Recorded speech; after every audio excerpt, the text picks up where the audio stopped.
The questions surrounding the death of a toddler from Mamaroneck continue, and now we're learning more about what happened in the hours before Gabrielle Boyd was discovered unresponsive by authorities. Fires One's Ray Ramundi has more.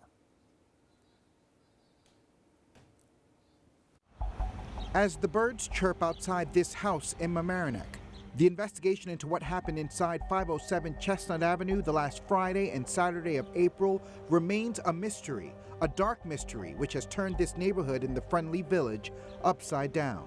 Everything about the case in hindsight is disturbing.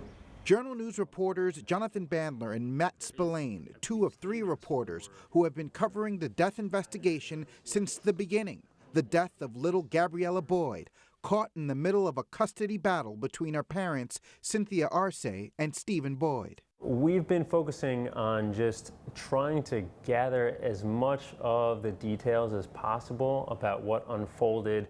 Digging deep and trying to get answers, and now new details emerging about what happened the hours before Gabriella was discovered inside her maternal grandmother's Chestnut Avenue home, and more about what was written inside this court order signed by a Westchester County family judge. What did that court order mean? What did that allow authorities to do? What authority did that give police officers? The order to show cause modification of custody, obtained by the Journal News, was issued the afternoon before Gabriella was found unresponsive in her grandmother's house.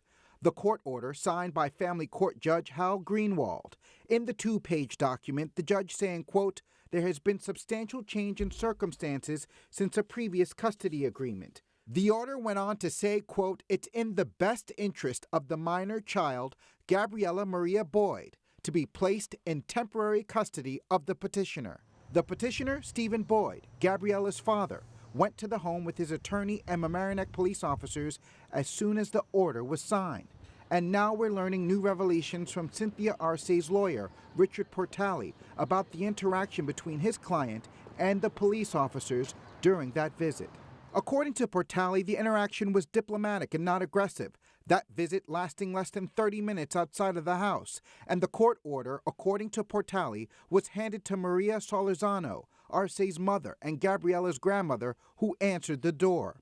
But Portali says when Arce approached the front door and told investigator Stephen Boyd had visitation of his daughter on the very next day, police accepted the statement and never asked to see Gabriella. It doesn't appear that there was ever any contact between them. They never made contact. They never came in to check on the child. The Journal News has also learned there was a second visit that same evening by Child Protective Service investigators at approximately 11:30.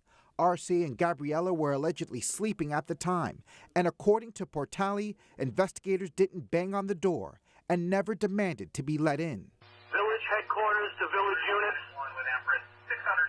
Village units respond to 507 Chestnut Avenue, 507 Chestnut. I got a woman on the phone screaming, "Please come help me." 15 hours after that visit by CPS investigators, police returned to the home and discovered little Gabriella. What is the medical condition? Unresponsive child right now, female. We're doing CPR. Moments later, this frantic radio call by responding officers. You say shots fired? Shots fired. Cynthia Arce allegedly lunging at police officers with a knife, and after using a taser on her, Mamaroneck police officers say they fired their weapons and shot her. Some 3 weeks after the incident happened here inside 507 Chestnut Avenue, and investigators are still trying to figure out what happened behind those closed doors. The key to learning what happened inside could lie within that surveillance camera you see right there. And the swirling questions about just what happened inside and how Gabriella died still haunt this investigation. There is some finger pointing, and there needs to be more transparency, better communication about the process of how these things go and should be handled in the future. As we wait to see how this investigation unfolds, the question now, will Chestnut Avenue ever be the same after what happened inside this home? In Mamaroneck, Ray Ramundi, FiOS 1 News. We'll take a quick break. When we come back, our conversation with 2 Journal News reporters who are investigating exactly what happened to Gabriella.